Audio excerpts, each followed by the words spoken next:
আওয়ামী লীগকে পরাজিত করেছে এই শক্তি বাংলাদেশে কারো ছিল না, এখনো নেই। আওয়ামী লীগের বিরুদ্ধে জনগণ স্বতঃস্ফূর্তভাবে একটা গণ অভ্যুত্থান ঘটিয়ে দিয়েছে, বা বিপ্লবীর এটা বিপ্লব আপনি যেভাবে বলেন না কেন, কিন্তু এখানে কোনো যুদ্ধ হয়, এখানে কোনো প্রতিযোগিতা হয়নি। যেখানে যুদ্ধ নেই, যেখানে কোনো প্রতিযোগিতা নেই, সেখানে পরাজয়ের প্রসঙ্গ কখনই আসে না। ইখতিয়ার উদ্দিন মোহাম্মদ বিন বখতিয়ার খলজি যেভাবে বাংলা জয় করেছিলেন, এবং রাজা লক্ষণ সেনের দুপুরের মধ্যাহ্ন ভোজ যেভাবে রীতিমতো কাঙ্গালি ভোজে পরিণত হয়েছিল, ঠিক একই ঘটনা ঘটবে যদি শেখ হাসিনা সফলভাবে ঢুকতে পারেন।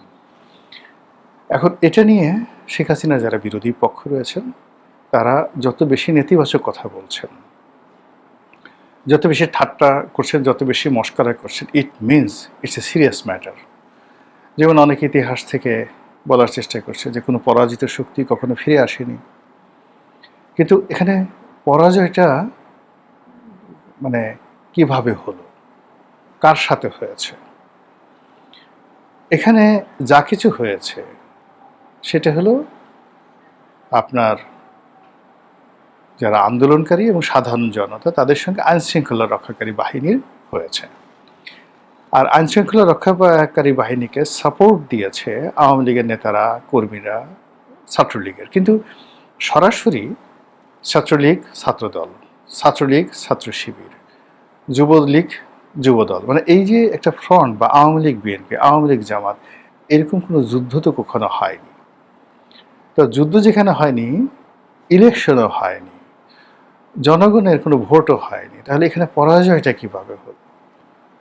যখন আপনি এখানে পরাজয়ের কথাগুলো, গাণিতিক ব্যাখ্যা রয়েছে, পরাজয়ের কথাগুলো যাকে বলা হয় সংজ্ঞা আছে, তো সেক্ষেত্রে আওয়ামী লীগের যে ক্ষমতা হারানো, বাংলাদেশ থেকে চলে যাওয়া, এটাকে আপনি পরাজয় বলতে পারবেন না।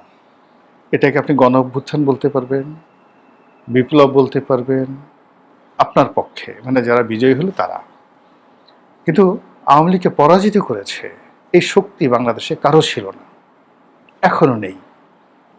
আওয়ামী লীগের বিরুদ্ধে জনগণ স্বতঃস্ফূর্তভাবে একটা গণ অভ্যুত্থান ঘটিয়ে দিয়েছে, বা বিপ্লবীর এটা বিপ্লব আপনি যেভাবে বলেন না কেন, কিন্তু এখানে কোনো যুদ্ধ হয়নি, এখানে কোনো প্রতিযোগিতা হয়নি। যেখানে যুদ্ধ নেই, যেখানে কোনো প্রতিযোগিতা নেই, সেখানে পরাজয়ের প্রসঙ্গ কখনই আসে না। কাজেই যারা বলে এটাকে পরাজয়, তারা কেউ যোদ্ধা ছিলেন না, তারা যুদ্ধ সম্পর্কে জানেন না, প্রতিযোগিতার সম্পর্কে জানেন না, কি করে মানুষকে পরাজিত করতে হয়। জীবনে কাউকে পরাজিত করেছেন এরকম নজির তাদের জীবনে নেই। কাজেই তারা যদি বলে যে শেখ হাসিনাকে আমরা পরাজিত করেছি, আওয়ামী লীগকে আমরা পরাজিত করেছি, এটা মূলত এক ধরনের আত্মপ্রবঞ্চনা, নিজেকে ফাঁকি দেওয়া।